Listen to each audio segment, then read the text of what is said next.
Ini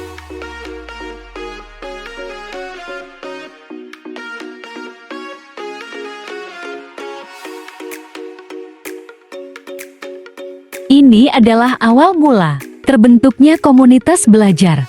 Berikut adalah cuplikan dokumentasi saat sharing bersama anggota. Strukturnya sel ya, strukturnya sel, kemudian perbedaan sel di sel hewan dan sel tumbuhan, kemudian nanti sharingan, kemudian organ. Karena nanti di apa namanya di bagian 4-nya akan mempelajari tentang masing-masing organ dan juga fungsi. Mungkin apa namanya yang agak berat kalau menurut saya karena memang ini kan bukan hal yang bisa dilihat secara langsung ya, karena kemudian apa namanya perlu apa namanya cara yang menarik gitu ya untuk mengajarkan terkait sel apa itu nanti jaringan dan organ yang mungkin agak lebih rumit gitu. Dan masyarakat itu kan belum punya lab ya. Iya.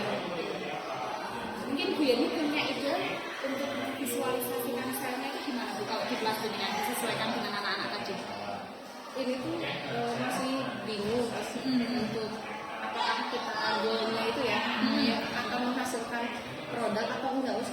Kalau sebelumnya ya kelas 11 sekarang dulu buat model sel ya tapi sudah semua fasilitasi pembuatan model tadi. Kalau kita melihat dari CP di sini kan CP-nya itu sebenarnya tidak sampai mereka harus menciptakan begitu, tidak. Peserta didik dapat mendeskripsikan atom sebagai senyawa gas, ini yang kedua ya, serta sel sebagai unit terkecil penyusun makhluk hidup, mengidentifikasi sistem organisasi kehidupan. Berarti kan di sini dia sampai bisa mendeskripsikan.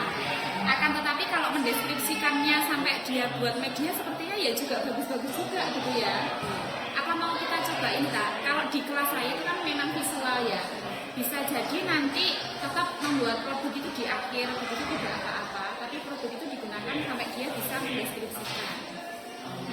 Gimana tuh di akhir ya sudah kita sekarang merefleksi ada yang sel jaringan dan Oh oke, berarti membuat visualisasi agar dia bisa mendeskripsikan gitu ya. Nanti ada yang kelompok sel, kelompok kelompok ini gitu ya. Tapi sebelumnya tetap kita beri pengetahuan dulu gitu kan ya. Terus saya kemarin tuh buka PMM pusat-pusat dah. Buka Testimoni anggota. Halo, saya Yani, salah satu guru IPA di SMP ITN 1 Batak.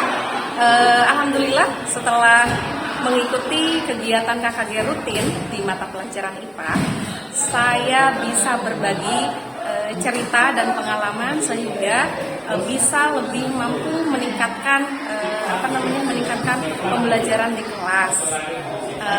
Yang saya rasakan sebelumnya itu saya kebingungan ingin mengajak anak-anak kemana atau bahkan refleksinya itu mau saya refleksi sendiri itu lebih menyulitkan daripada refleksi bersama, sehingga ketika adanya KKG ini bisa saling bertukar pikiran dan saling memberi dukungan dan memberi saran satu sama lain antar guru.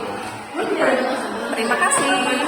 Ya, saya Gita Aulia Rahmat, salah satu anggota dari KKG IPA di SMP ITN Permata. Mungkin yang saya rasakan ya, pertama kali mengajar IPA di SMP ITN Permata, awalnya karena saya belajarnya dulu kurikulum 2013, saya masih banyak perlu belajar gitu.